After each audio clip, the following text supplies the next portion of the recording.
Hey there, you, me, and DC fans, and welcome if you're new. I am the stepson of Krypton, coming to you today with Absolute Wonder Woman, issue number 11.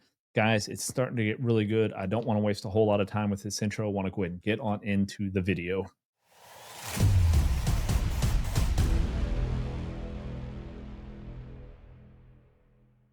All right, guys. So, issue number 11 opens up right where we left off in the maze of Area 41. Diana's still kind of high from all the flowers down there. She's unable to trust her senses, but she must fight this unknown, what looks to be a fire assailant. However, Diana, being her, doesn't want to fight basically blind because she could kill someone, and she sets her axe down. She's still struggling to speak correctly, which is hindering her ability to even cast spells. She resorts to breaking out the potions. With the picture becoming more clear, we see that it's not a fire demon, it's not even a creature, it's a woman. And she isn't trying to attack anyone, she's actually trying to help, asking the science man, as she calls him, to send some screams up the pit. A little bit of deception.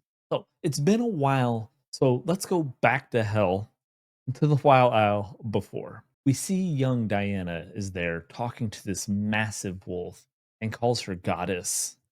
Now, they don't exactly say which goddess this is, but we know young Diana was to go off with Artemis to learn to fight, and Artemis has been depicted as a wolf before. Diana thinks Artemis is angry with her, however, Artemis is confounded by her. She doesn't comprehend the level of compassion Diana has. However, the test must continue. Diana is to take this stone, throw it into the water, and retrieve it. However, Diana cast the spell on it, making it very, very appealing to a waiting Hydra. Diana then throws the stone into the water and heads in to get it, although she's not allowed to use her magic. A little time passes, and Diana retrieves the stone from the beast and places it at Artemis's feet. Impressed, believing she might be more like her than she thought, Diana takes the stone back and then heads back into the water. When she tells Artemis that she made a bargain with the Hydra, her axe for the stone, and now she's going to go get her axe back and give it back the stone. Confounding child. We come back to present day, and the science man and the mysterious woman are talking, and he tells her that she, Diana, is an Amazon. Diana then joins the conversation and introduces herself, and we find out the mysterious woman is Io, which Io is known for being the weaponsmith of the Amazons. Io says Diana is the daughter that their queen Hippolyta has dreamed of. They have a little quick embrace, and Diana tells her she's always wanted to meet one of her sisters. Io asks why she has never met an Amazon, to which Diane tells her she was taken away shortly after her birth to the underworld to be raised by Circe. Clearly, there's a lot that they both need to catch up on, but they need to get out of there first. But Diana must save good old Ferdy. We can't leave Ferdinand in the hands of Clea up there. Io tells Diana that many of the people in the pit have been helped by Ferdinand as we come to this quaint little settlement. The people of the pit have kind of created this little area that they call home. The residents have been working for a long time to free themselves from this hell, so to speak. Over the decades, the group has encountered many problems trying to escape, creating these tunnels, however, not having much success, hitting things like solid rock to the sea itself. But they haven't given up hope. And they continue to talk. Io seems to be more fascinated by Diana's use of magic, and she shows Diana the tunnel where they had hit the water. Now, of course, Diana's thinking to herself, as an Amazon, Io could have broken through the wall and just swam up, but none of the other prisoners would have been able to survive it and followed. So, of course, she didn't do it. Back in the central room of the pit, Diana shows Io the power of what she has in the pit, making several potions, including a healing potion for good old Ferdinand. And the plan is set. Io will lead the people through the door Diana placed where she came into the maze. If you remember, she had kind of the symbol on the wall and the big hole in there that led into her home. And Diana is going off to rescue Ferdinand. Diana is getting ready to leave, but she is met by a disembodied figure, also asking for help. And it kind of looks like an explosion as she just bolts right out of the pit. And there she is, back in the room from before.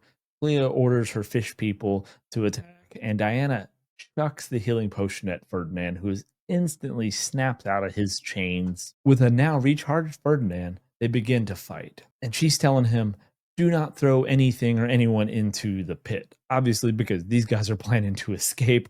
You don't want to send down the fish people in there to see what they're doing.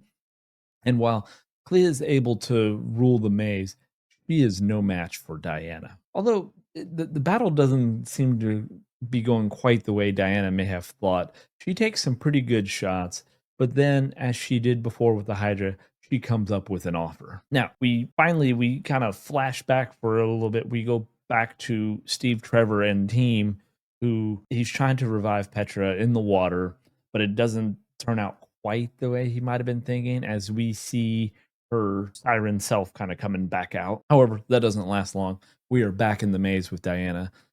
She and Clea go back and forth with counter offers, and leads to Diana taking Clea's trident and throwing it into the pit. And we see the disembodied figure coming up the pit, and it looks like Diana is ready to give back the trident to Clea. And seemingly, the disembodied figure merges with the trident, and we see Diana holding a newly designed trident that actually looks more like a trident so than what she threw down there. And she's ready to give it back. Just doesn't seem to be quite like how Clea may have imagined. And that is where issue number 11 ends. Like I said, guys, it's heating up. We're getting some battles. We just got Ferdinand back, and we've got Steve and Petra, and we've got our little groups kind of going throughout here. We've met one of the Amazons now. So the issues are definitely getting good. By next issue, we will be 1 year into when all these Absolute comics started releasing. So it'll be an anniversary issue of sorts. Let me know down in the comments, did you like the Absolute Wonder Woman 11? Are you liking the Absolute Wonder Woman series? And what is your favorite Absolute series of the group here so far? Mantis, obviously, he's going with Batman, but let me know what you think, guys. And if you have made it with me this far and you deal with my squinty eyes because of all the blinding light here, don't forget to give the video a like, hit the bell notification so you don't miss out on any of the videos we're putting out with all of the Absolute, as well as everything we're doing in the TV and movie world.